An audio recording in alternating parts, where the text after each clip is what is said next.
Hi, this is Jimmy Aluria with Victory Team Building Group. I want to do this video to kind of show exactly where the funds go and in an auto repair business. So this is an old example that I learned many years ago, and we do the example of $1 million shop, but it could be a $10 million shop or it could be a $100,000 shop per year. But the important thing is to understand where the funds are going and how do you get to at least a 20% net profit. You're going to see in this example that these are some basic fundamentals. They're kind of guidelines. They're not perfect, but you'll see in an auto repair business that these numbers hold true no matter what size you are. They might give or take 3 to 5% in an area, but this is a good rule of thumb.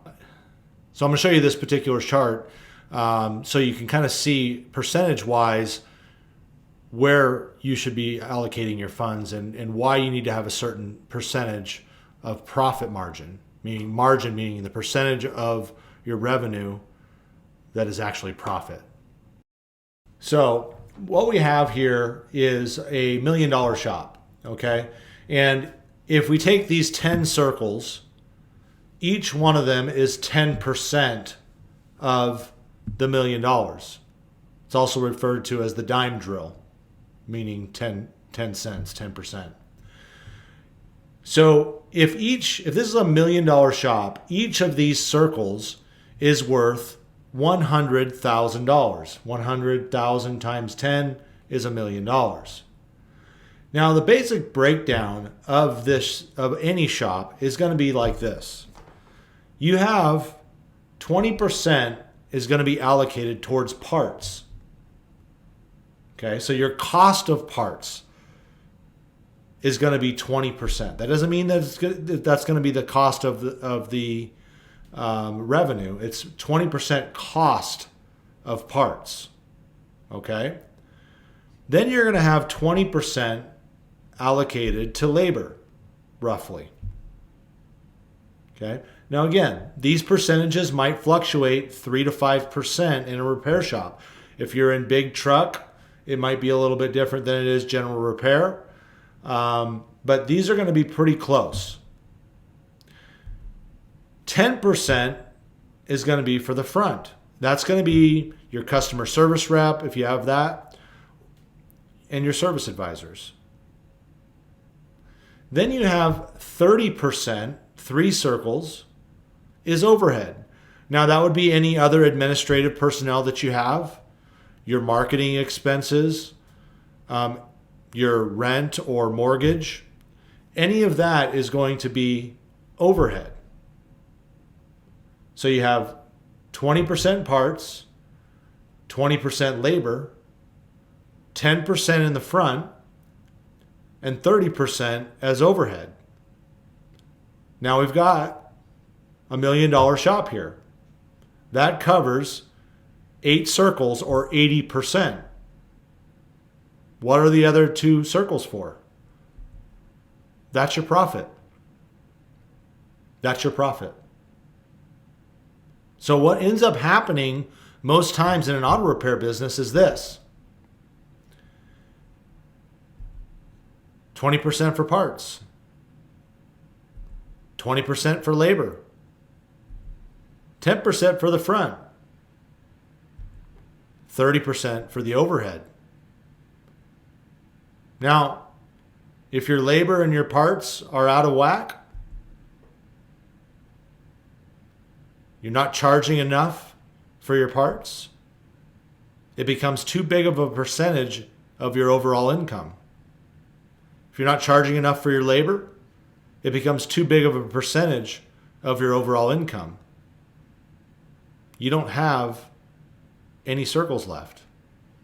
There's no profit.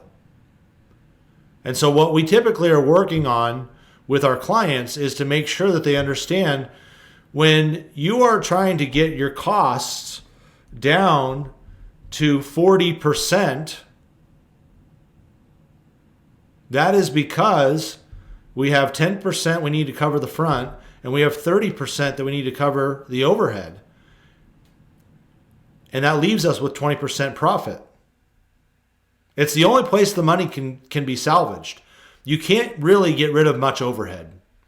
You got to have marketing, you got to have rent, you got to have utilities, you got to have personnel. You can't get rid of the front. Okay? So those are pretty well fixed. What you do have control over is how much you charge for the parts and labor. And we need to adjust our pricing to ensure that it's no more than about 42%. Okay? And that would leave us, if we have a 40% cost of parts and labor, that leaves us 60% gross profit. Gross profit. Okay? We're not taking out any overhead or sales costs at this point with gross profit. Then you can pay your front office, then you can pay your overhead, and then you have 20% left for profit.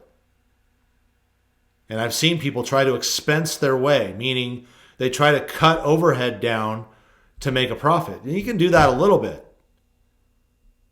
All right? You can shave off $100 off your cell phone bill if you switch providers. You can cancel your different accounts that you have subscriptions to that add up to $100 or $200 a month. But what you really have control over, if you're talking about a $100,000 a month shop, is this parts and labor number. I mean, any number. It doesn't matter how big the shop is. The parts and labor is what you have control over. And we got to get our pricing right so that we can hit that 20% net profit. Otherwise, it goes away. I'll have another video on understanding the different profit numbers that you can look at so you understand when you make adjustments to your overhead, when you change your pricing, how that affects the bottom line. That'll be in another video. But this is a broad view of how you take each percentage in blocks of 10 in order to get to your 20% net profit. Hope this helps. Thanks.